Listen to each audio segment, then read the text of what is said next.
Assalamualaikum, selamat pagi. Kita bikin kue dulu. Sagunya ini saya rendam.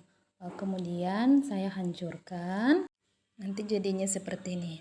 Nah, ini kelapa parut. Diperas untuk diambil santannya. Oke, masuk ke tahap proses pencampuran adonan sagu dicampur dengan santan yang sudah diperas tadi, gula merah. Kemudian ada juga kenari, khasnya orang makiannya. Terus ada vanili. Terus ini juga ada kayu manis, sedikit kayu manis bubuk. Dan juga tepung terigu sekitar 3 atau 4 sendok makan yang dicairkan dengan sedikit santan. Oke, masuk ke tahap pencampuran. Campur gula merah dengan sagu yang sudah dihaluskan tadi. Jangan lupa diaduk rata ya. Oh iya, ini kita perhatikan warnanya, jangan sampai pucat. Kalau pucat kurang cantik. Nah, setelah itu kalau kita lihat masih pucat, tambah lagi gula merahnya biar agak cantik. Nah, kita aduk-aduk dengan rata, aduk merata sampai tercampur. Kemudian kita campur dengan santan yang ambil yang kentalnya dulu, sebanyak 2 gelas dulu ya. Kita campur bertahap. Nah, 2 gelas santan masuk. Kemudian kita aduk lagi. Aduk supaya tercampur. Aduk terus sampai tercampur rata. Jangan bosan-bosan ya, jangan ditinggal. Kasihan kalau ditinggal. Nah, setelah diaduk rata sampai kita lihat sudah bagus, sudah cocok, warnanya juga seperti itu sudah bagus.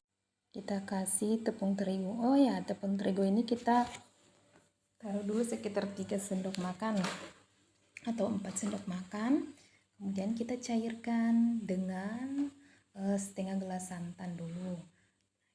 Fungsi untuk mencairkan ini agar tepung terigunya tadi itu tidak menggumpal ya teman-teman.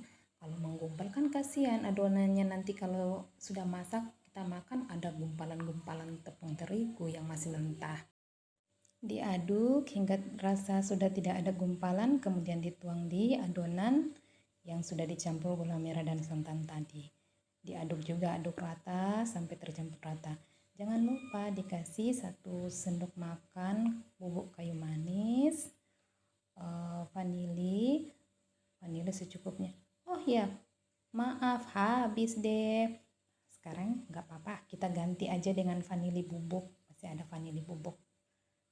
Setelah semuanya sudah dimasukkan, kita aduk lagi. Jangan bosan-bosan untuk mengaduknya. Aduk-aduk terus sampai tercampur rata.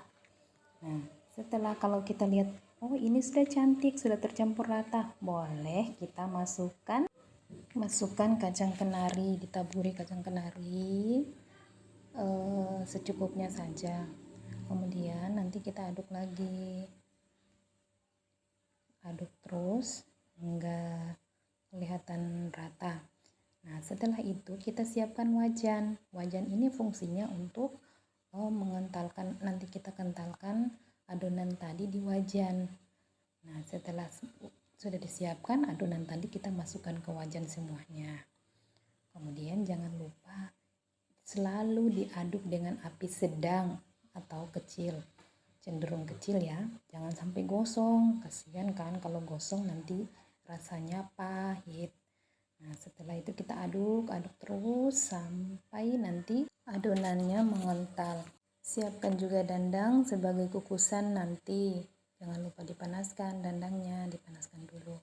Adonannya jangan ditinggal ya teman-teman, diaduk terus, jangan sampai di dasarnya itu gosong. Sayang kan kalau gosong, pahit jadinya teman. Diaduk terus sambil dikecilin apinya, paling kecil, super kecil. Nah, diaduk hingga adonannya sudah cukup untuk seperti ini ya, kekentalannya sudah mulai bagus. Nah, jangan lupa kita siapkan loyangnya untuk cetakan. Loyang ini kita kasih sedikit minyak kelapa supaya nanti pas dimasukkan adonannya tidak lengket di loyang. Nah, setelah diratakan minyak kelapanya di loyang, kita bikin adonan atasnya atau lapisan paling atas. Ini tepung terigu dikasih santan. Nanti saya kasih sedikit gula sesuai selera ya, sama sedikit sejumput garam. Jadi kita aduk terus.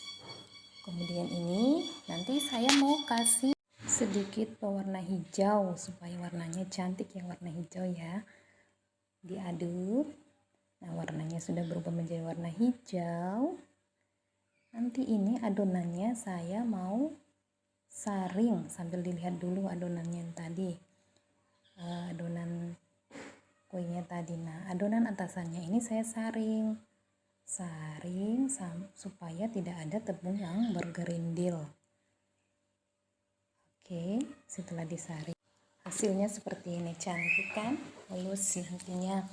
Nah, setelah itu adonan yang tadi yang sudah mengental tadi saya bentuk di dalam loyang, dipedatkan kemudian dikukus dengan kukusan yang sudah dipanaskan tadi. Atasannya yang hijau juga langsung dituang ya, dituang di atas adonan itu tadi. Kemudian ditaburi juga dengan kenari, sisa kenari yang tadi. Setelah itu kita tutup pancinya, dialasi dengan serbet, kemudian apinya dikecilkan sedang agak kecil. Nah, setelah itu jadi deh masak seperti ini. Setelah beberapa menit kemudian, cantik kan? Dan tarat, ini hasilnya. Alhamdulillah untuk cemilan. Terima kasih. Wassalamualaikum.